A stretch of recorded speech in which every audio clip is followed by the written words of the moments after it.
ಮಂಗಳೂರಿನ ಅಮೃತ ವಿದ್ಯಾಲಯಂ ಶಾಲೆಯಲ್ಲಿ ಜ್ಯೋತಿ ಪ್ರದಾನ ಕಾರ್ಯಕ್ರಮವು ಶಾಲಾ ಸಭಾಂಗಣದಲ್ಲಿ ಸಂಭ್ರಮದಿಂದ ನಡೆಯಿತು.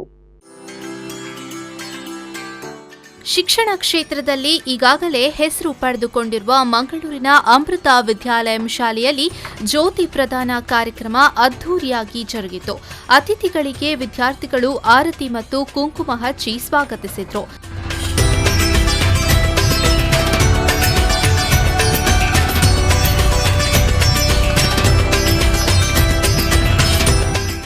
ಇನ್ನು ಕಾರ್ಯಕ್ರಮವನ್ನು ಶಾಲಾ ಸಂಚಾಲಕಿ ಬ್ರಹ್ಮಚಾರಿಣಿ ಮಂಗಳಾಮೃತ ಚೈತನ್ಯ ಅವರು ದೀಪ ಬೆಳಗಿಸಿ ಉದ್ಘಾಟಿಸಿದರು.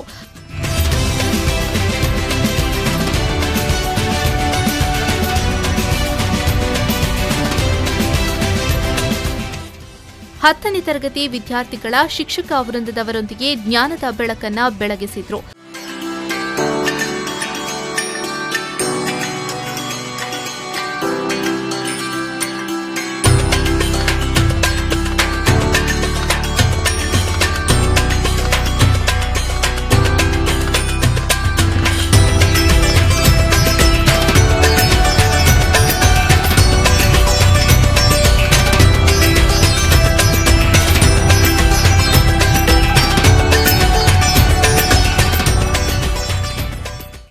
ಇನ್ನು ಶಾಲಾ ವಿದ್ಯಾರ್ಥಿಗಳಾದ ವೃಂದ ಮತ್ತು ಆರ್ಯಮಾನ್ ಅವರು ತನ್ನ ಶಾಲಾ ದಿನಗಳ ಸವಿ ನೆನಪುಗಳನ್ನು ಮೆಲುಕು ಹಾಕಿದ್ರು. 1ನೇ ತರಗತಿಯಲ್ಲಿ ನಮಗೆ ಹೊಸ ಸಮವಸ್ತ್ರ ದೊರೆಯಿತು. ಅದನ್ನು ಧರಿಸಿ ಮನದಲ್ಲಿ ಕೊಂಚ ಭಯದೊಂದಿಗೆ ಶಾಲೆಗೆ ಬರುತ್ತಿದ್ದ ಆ ದಿನಗಳು, ತರಗತಿಯ ನಾಯಕ ಯಾರಾಗುತ್ತಾರೆ ಎಂದಾಗ ನಾನು ಎಂದು ಓಡುತ್ತಿದ್ದ ಕ್ಷಣಗಳಲ್ಲಿ ನಮ್ಮಲ್ಲಿ ಜವಾಬ್ದಾರಿತನ ಮೊಳಕೆಯೊಡೆಯಿತು. ಆಗ ಏನು ಹೊಸ ವಿಷಯಗಳನ್ನು ಕಲಿತೆವೋ ನೆನಪಿಲ್ಲ, ಆದರೆ ಕೆಲವು ಮೋಜಿನ ಕ್ಷಣಗಳು ಖಂಡಿತ ನೆನಪಿದೆ. ಮುಂದೆ 2, 3, 4, 5 ತರಗತಿಗೆ ಪ್ರಯಾಣ ಬೆಳೆಸಿದಂತೆ ನನ್ನ ತರಗತಿ ಎಂದು ಸಂಕುಚಿತವಾಗಿದ್ದ ಮನ ವಿಕಾಸವಾಯಿತು.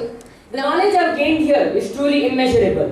Each year we met new friends and new teachers while we left some behind, but the memories we have made with them are engraved deep into our heart. The teachers of this school have been my guides and mentors. Each year they helped me become a better person mentally and spiritually. I'm standing here on this platform just because of them. The teachers here have been an inspiration to me and I'm sure to all of my friends too. ಕಾರ್ಯಕ್ರಮದಲ್ಲಿ ಮುಖ್ಯ ಅತಿಥಿ software engineer Yashwant Gopal Shetty ಪಾಲ್ಗೊಂಡು ಮಾತನಾಡಿದರು. ಶಿಕ್ಷಣ ಪದ್ಧತಿಯನ್ನ ನೋಡಿದಾಗ ತುಂಬಾ ಖುಷಿಯಾಗುತ್ತಿದೆ. ವಿದ್ಯಾರ್ಥಿಗಳ ಭವಿಷ್ಯಕ್ಕೆ ಈ ಶಿಕ್ಷಣ ಸಂಸ್ಥೆ ಸಹಕಾರಿಯಾಗಲಿದೆ ಎಂದು ಹೇಳಿದರು. India is known for Atithi Devo Bhava and I'm sure the roots of this Atithi Devo Bhava is deep rooted in Amrita Vidyalaya Bodur and it is spreading its tentacles around the world with a message of peace, respect and humanity, and you all are going to be the ambassadors of India and bringing pride and the glory to this beautiful country which we love undoubtedly, and also the school, the root from where we strengthened our strengths. ಶಾಲಾ ಸಂಚಾಲಕಿ ಬ್ರಹ್ಮಚಾರಿಣಿ ಮಂಗಳಾಮೃತ ಚೈತನ್ಯ ಅವರು ಮಾತನಾಡಿ, ಸಾಧನೆಯ ಮೊದಲ ಹೆಜ್ಜೆಯನ್ನ ನಮ್ಮ ಶಿಕ್ಷಣ ಸಂಸ್ಥೆ ದಾರಿ ಮಾಡಿಕೊಟ್ಟಿದೆ.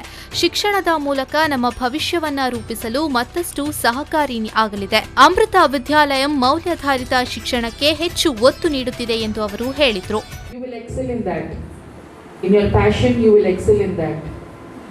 But the diving board was created in this place, and this diving board is going to take you deeper in whatever you would do later. So this is where Amma actually personally guides us. Amma's grace is there with us. Amma is intervening at different aspects of the functioning of the organization. She checks into the performances, the quality. Why I am saying this is, she doesn't leave at just giving a playground or a building. She does more to it. ಶಾಲಾ ಪ್ರಾಂಶುಪಾಲರಾದ ರಾಮಚಂದ್ರ ಭಟ್ ಮಾತನಾಡಿ, ಪದವಿ ಹಾಗೂ degree ಶಿಕ್ಷಣದಲ್ಲೂ ಬೀಳ್ಕೊಡುಗೆ ಸಮಾರಂಭ ನಡೆಯುತ್ತದೆ. ಆದರೆ ಪ್ರಾಥಮಿಕ ಶಿಕ್ಷಣದಲ್ಲಿ 10 ರಿಂದ 12 ವರ್ಷಗಳ ಅವಿನಾಭಾವ ಸಂಬಂಧ ಇರುತ್ತೆ. ಇದು ಕೇವಲ ಶಿಕ್ಷಣ ಮಾತ್ರವಲ್ಲದೆ ಮಕ್ಕಳಿಗೆ ನೈತಿಕ ಮೌಲ್ಯ ಹಾಗೂ ಜೀವನ ಪದ್ಧತಿಯನ್ನ ತಿಳಿಸಿಕೊಡುವುದೇ ಪ್ರಾಥಮಿಕ ಶಿಕ್ಷಣ ಸಂಸ್ಥೆ ಎಂದು ಹೇಳಿದರು. You will have to complete your +2, your degree course, post-graduation, every event will be a send-off for you. What is that importance here for these 10 years of studying? After 10-12 years of your studies here, there is a special bondage between the teacher and the student. This moment you will not get anywhere else. A few schools of Dakshina Kannada only practice these type of send-offs and these type of Jyoti Pradhans. Here you can see, in this Vidyalaya, the Vidyalaya teaches for your life, not only for living. When I say when you are trained for your life, you can see here, God is everywhere. Everybody knows. But some of us try to limit the influence of God within the four walls of the temple or mosque. ಶಾಲಾ ಉಪಪ್ರಾಂಶುಪಾಲೆ ಅನುಪಮಾ ರಾವ್ ಸ್ವಾಗತಿಸಿದ್ರು. ಈ ವೇಳೆ ಶಿಕ್ಷಕಿ ನೈನಾ ಶೆಟ್ಟಿ ಕಾರ್ಯಕ್ರಮವನ್ನ ನಿರೂಪಿಸಿದ್ರು.